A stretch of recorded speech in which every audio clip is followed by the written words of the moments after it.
1 Samuel chapter 14. The Philistines moved their camp to the pass at Michmash, and Saul was in Geba with his 600 men. Saul's own tent was set up under a fruit tree by the threshing place at the edge of town.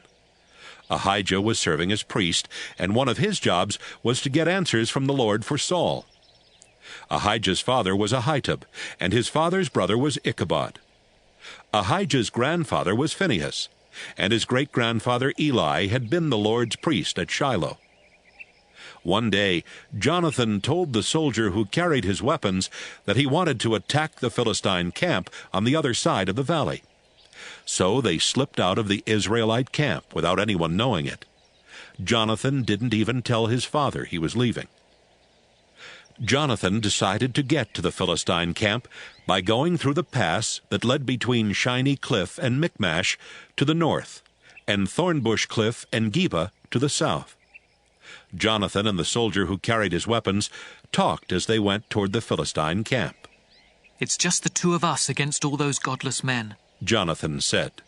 "But the Lord can help a few soldiers win a battle just as easily as he can help a whole army. Maybe the Lord will help us win this battle." "Do whatever you want," the soldier answered. "I'll be right there with you." "This is what we'll do," Jonathan said. "We'll go across and let them see us. If they agree to come down the hill and fight where we are, then we won't climb up to their camp. But we will go if they tell us to come up the hill and fight. That will mean the Lord is going to help us win." Jonathan and the soldier stood at the bottom of the hill where the Philistines could see them. The Philistines said, "Look! Those worthless Israelites have crawled out of the holes where they've been hiding."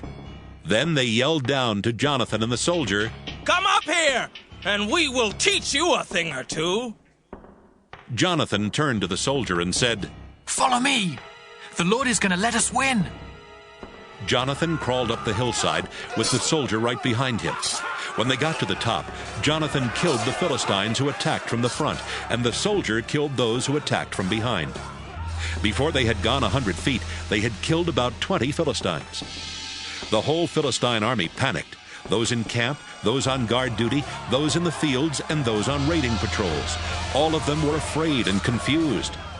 Then God sent an earthquake, and the ground began to tremble.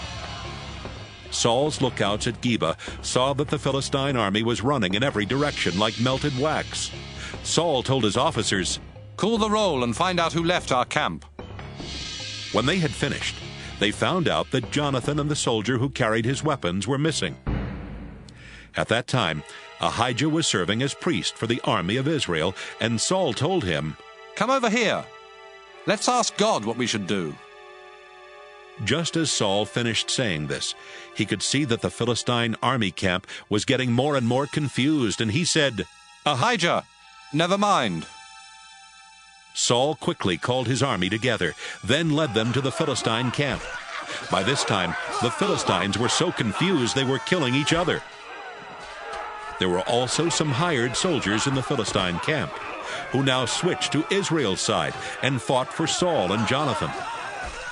Many Israelites had been hiding in the hill country of Ephraim, and when they heard that the Philistines were running away, they came out of hiding and joined in chasing the Philistines.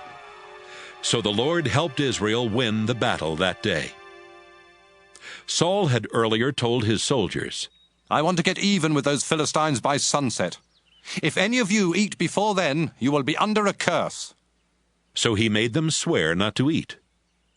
By the time the fighting moved past Bethaven, the Israelite troops were weak from hunger. The army and the people who lived nearby had gone into a forest, and they came to a place where honey was dripping on the ground. But no one ate any of it because they were afraid of being put under the curse.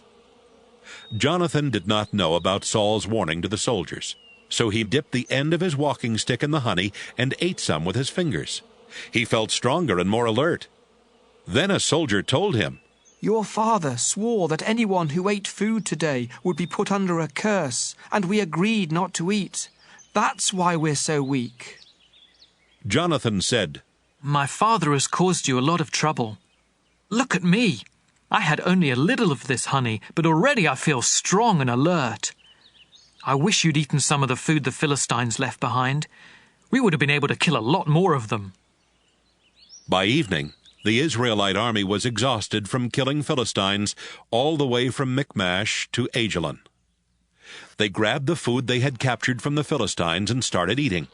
They even killed sheep and cows and calves right on the ground and ate the meat without draining the blood. Someone told Saul, "Look, the army is disobeying the Lord by eating meat before the blood drains out." You're right. Saul answered. They are being unfaithful to the Lord. Hurry! Roll a big rock over here. Then tell everyone in camp to bring their cattle and lambs to me. They can kill the animals on this rock, then eat the meat. That way no one will disobey the Lord by eating meat with blood still in it. That night the soldiers brought their cattle over to the big rock and killed them there. It was the first altar Saul had built for offering sacrifices to the Lord. Saul said, Let's attack the Philistines again while it's still dark. We can fight them all night. Let's kill them and take everything they own. The people answered, We will do whatever you want. Wait, Ahijah the priest said. let's ask God what we should do. Saul asked God. Should I attack the Philistines? Will you help us win? This time God did not answer. Saul called his army officers together and said, We have to find out what sin has kept God from answering. I swear by the living Lord that whoever sinned must die, even if it turns out to be my own son Jonathan. No one said a word. Saul told his army, You stand on that side of the priest, and Jonathan and I will stand on the other side. Everyone agreed. Then Saul prayed, Our Lord, God of Israel, why haven't you answered me today? Please show us who sinned. Was it my son Jonathan and I, or was it your people Israel? The answer came back that Jonathan or Saul had sinned, not the army. Saul told Ahijah, Now ask the Lord to decide between Jonathan and me. The answer came back that Jonathan had sinned. Jonathan, Saul exclaimed, tell me what you did. I dipped the end of my walking stick in some honey and ate a little. Now you say I have to die? Yes, Jonathan. I swear to God that you must die. No! The soldiers shouted. God help Jonathan win the battle for us. We won't let you kill him. We swear to the Lord that we won't let you kill him or even lay a hand on him. So the army kept Saul from killing Jonathan. Saul stopped hunting down the Philistines, and they went home. When Saul became king, the Moabites, the Ammonites, the Edomites, the kings of Zobah, the Philistines, and the Amalekites had all been robbing the Israelites. Saul fought back against these enemies and stopped them from robbing Israel. He was a brave commander and always won his battles. Saul's wife was Ahinoam, the daughter of Ahimaaz. They had 3 sons, Jonathan, Ishvi, and Malchishua. They also had 2 daughters. The older one was Merab, and the younger one was Michal. Abner, Saul's cousin, was the commander of the army. Saul's father Kish and Abner's father Ner were sons of Abiel.